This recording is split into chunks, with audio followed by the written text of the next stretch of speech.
Subscription के button को दबाइए और बेल आइकन पर क्लिक कीजिए ताकि आपको तमाम वीडियोस फौरन मिलती रहें और वीडियो पसंद आने की सूरत में इसे लाइक, शेयर और कमेंट करना मत भूलिए।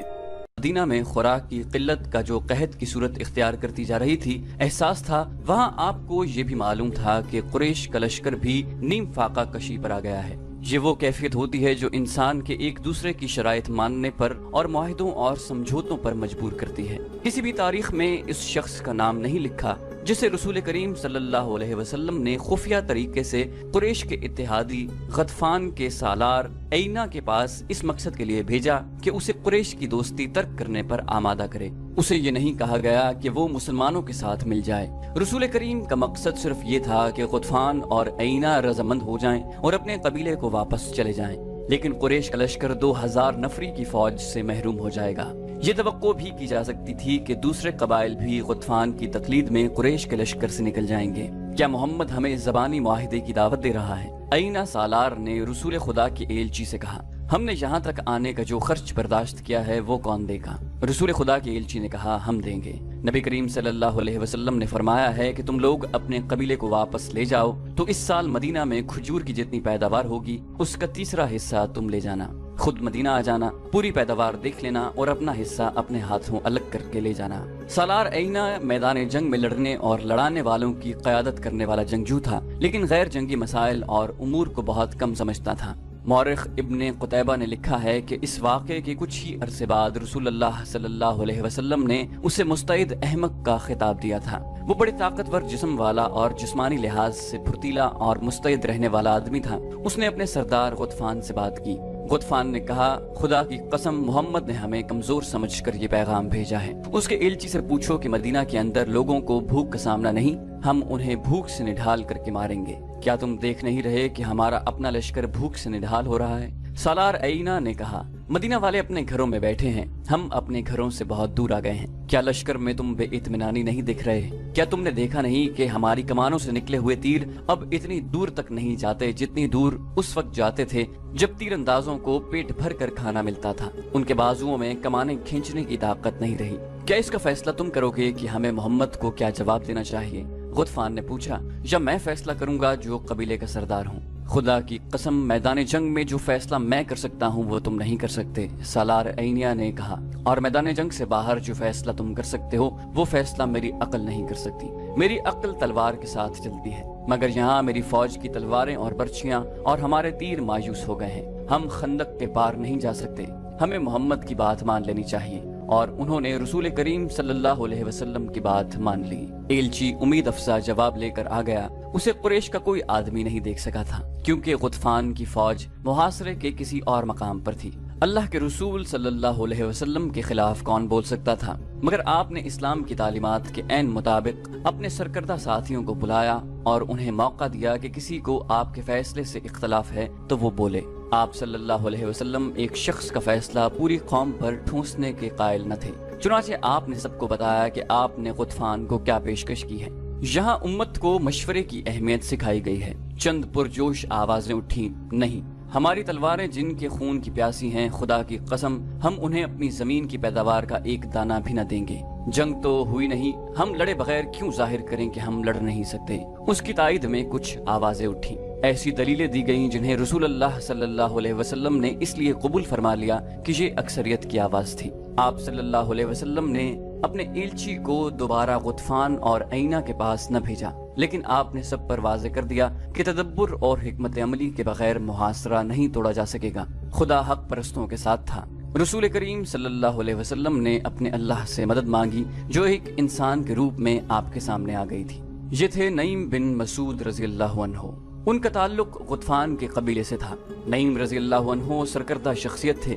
खुदा ने उन्हें गैर मामूली दिमाग अता किया था। 3 अहम कबीलों कुरैश, गतफान और बनु कुरैज़ा पर उनका असर और रसूख था। एक रोज नईम रज़ियल्लाहु अन्हु जो कि कबीला गतफान में थे, मदीना में रसूल खुदा सल्लल्लाहु अलैहि वसल्लम के सामने आ खड़े हुए।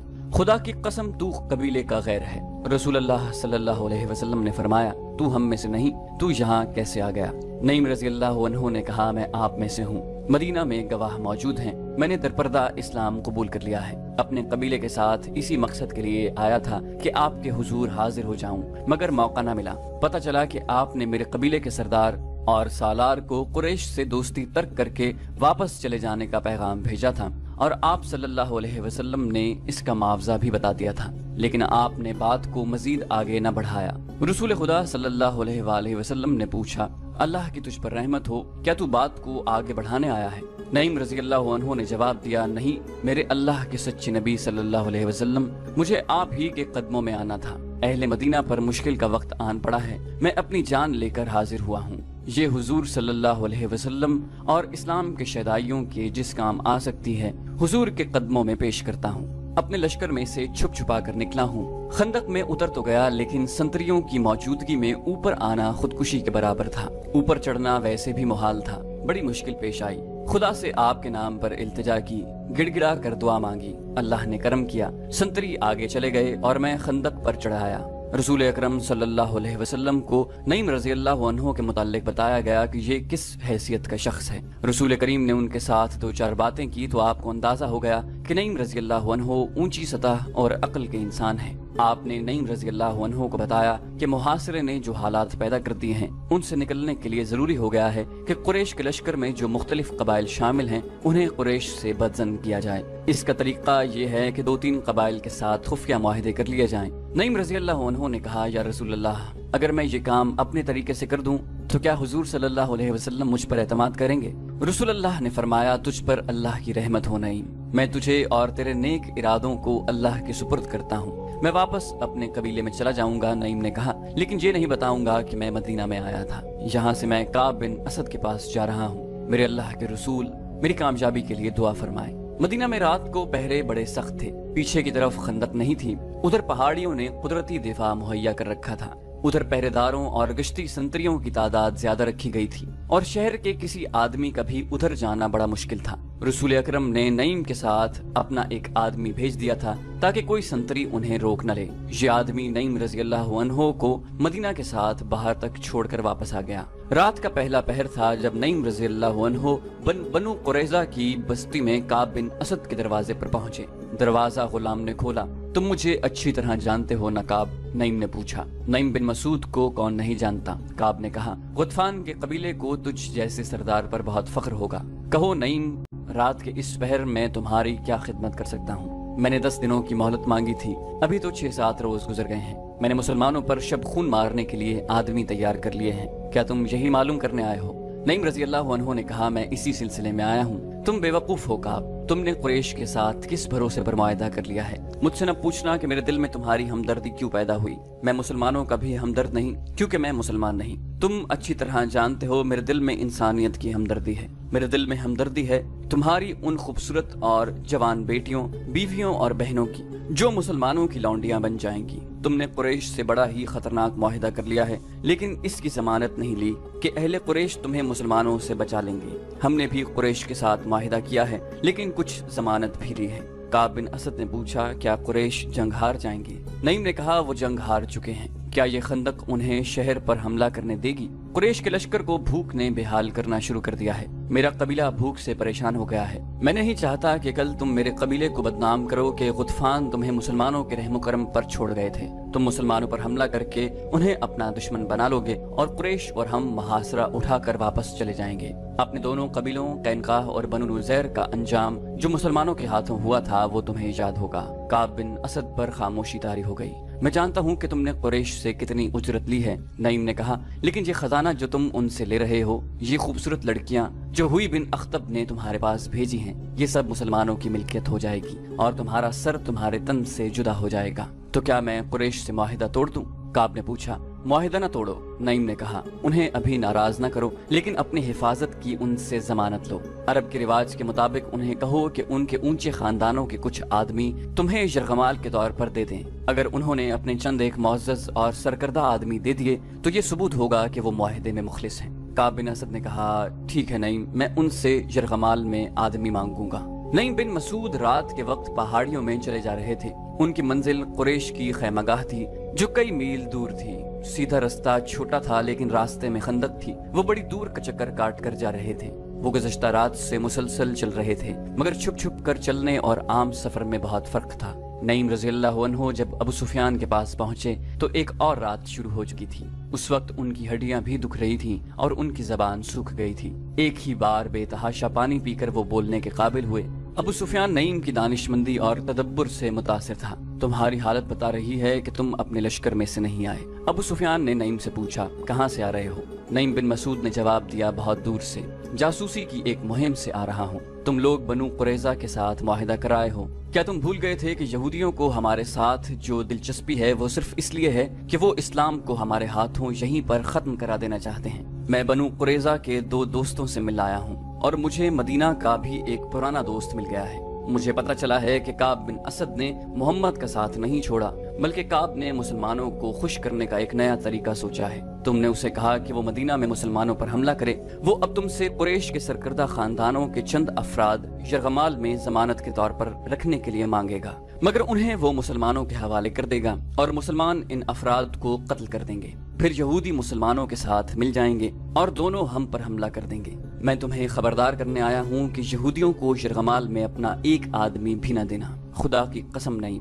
अबू सुफियान ने कहा, अगर तुम्हारी ये बात सच निकली तो मैं बनु कुरैजा की बस्तियां उजाड़ दूंगा। काब बिन असद की लाश को मैं अपने घोड़े के पीछे बांधकर घसीटता हुआ मक्का ले जाऊंगा। उसने क्या सोचकर हमें धोखा देने की कोशिश की है? उसकी सोच पर आपने शराब और हसीन लड़कियों का तिरस्म तारी कर दिया है। नईम बिन मसूद ने कहा, क्या शराब और औरत किसी के दिल में खुलूस और दयानतदारी रहने देती है? उसे शराब और औरत किसने दी? अबू सुफियान ने कहा, क्या बदबख्त काब इतनी सी बात न समझ सका कि मैंने उसके साथ जो मुआहिदा किया है उसमें उसकी कौम और उसके मजहब का तहफ्फुज है। अगर मोहम्मद का मजहब इसी तरह फैलता चला गया तो यहूदियत खत्म हो जाएगी।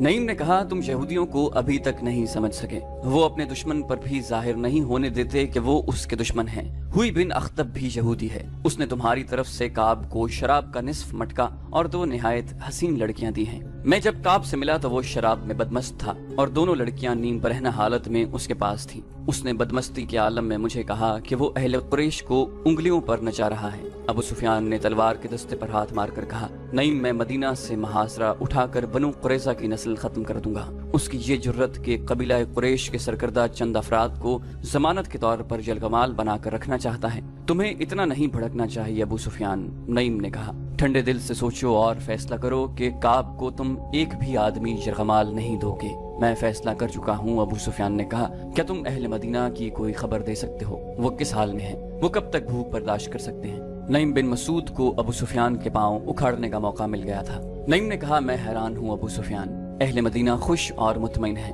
वहाँ भूख के कोई आसार नहीं। खुराक की कमी जरूर है, लेकिन अहले मदीना का जोश और जज्बा ऐसा है कि जैसे उन्हें खुराक की जरूरत नहीं। इसका मतलब ये हुआ कि हमारे महासरे का उन पर कोई असर नहीं हुआ। अबू सुफियान ने कहा। नईम बिन मसूद ने कहा, बिल्कुल नहीं। उन पर महासरे का ये असर है कि वो जोश खरोश से फटे जा रहे हैं। हमारे यहूदी जासूस हमें बता रहे हैं कि मदीना में खुराक तकरीबन खत्म हो चुकी है। अबू सुफियान ने जरा परेशान होकर कहा, वो झूठ बोलते हैं। नईम ने उसे और ज्यादा परेशान करने के लिए कहा, मैं तुम्हें फिर कहता हूँ कि यहूदियों पर भरोसा न करना। ये बता कर के मुसलमानों की हालत अच्छी नहीं, वो तुम्हें उकसा रहे हैं कि तुम मुसलमानों को कमजोर समझकर कहीं से खंदक उबूर कर लो और मदीने पर हमला कर दो।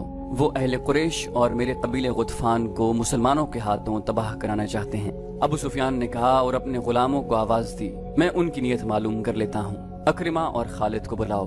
अबू सुफियान ने गुलाम से कहा, नईम बिन मसूद ये कहकर चले गए हैं, मैं अपने सरदार गुतफान को खबरदार करने जा रहा हूँ। खालिद और अकरिमा आए तो अबू सुफियान ने उन्हें बताया कि नईम उसे काब बिन असद के मुताल्लिक क्या बता गए हैं। गैरों के सहारे लेकर लड़ाइयाँ नहीं लड़ी जाती अबू सुफियान। खालिद ने कहा, आपने ये तो सोचा ही नहीं कि बनु कुरैजा मुसलमानों के साए में बैठे हैं। वो जमीन के नीचे से मुसलमानों पर वार कर सकते हैं, लेकिन वो हैं तो मुसलमानों के रहम करम पर। अगर आप लड़ने आए हैं तो जंगजुओं की तरह लड़ें। क्या ये सही नहीं होगा कि तुम दोनों में से कोई काब बिन असद के पास जाए? अबू सुफियान ने पूछा। हो सकता है कि उसने नईम से कहा हो कि वो हमसे यरगमाल मांगेगा, लेकिन तुम जाओ तो वो ऐसी शर्त पेश न करें। क्या तुम्हें नजर नहीं आ रहा कि तमाम का तमाम लश्कर नीम फाका कशी की हालत में है? क्या ये लश्कर खंदक उबूर कर सकता है? यही एक सूरत है कि काब मदीना के अंदर मुसलमानों पर शबखून मारने का इंतजाम करे। अकरिमा ने कहा, मैं जाऊंगा। मैं आपको ये भी बता दूं कि काब बिन असद ने यरगमाल की शर्त पेश की तो मैं आपसे पूछे बगैर मुआहिदा मनसूख करके आऊंगा। खालिद ने अबू सुफियान से पूछा, क्या मैं भी अक्रिमा के साथ चला जाऊं? इसका अकेले जाना ठीक नहीं। अबू सुफियान ने कहा, नहीं, अगर खतरा है तो मैं 2 सालार जाया नहीं कर सकता। अक्रिमा अपनी हिफाजत के लिए जितने लश्करी साथ ले जाना चाहता है ले जाए। अक्रिमा इसी वक्त रवाना हो गया। उसके साथ 4 लश्करी थे। उसे बड़ी दूर का चक्कर काट कर बनु कुरैज़ा तक पहुंचना था।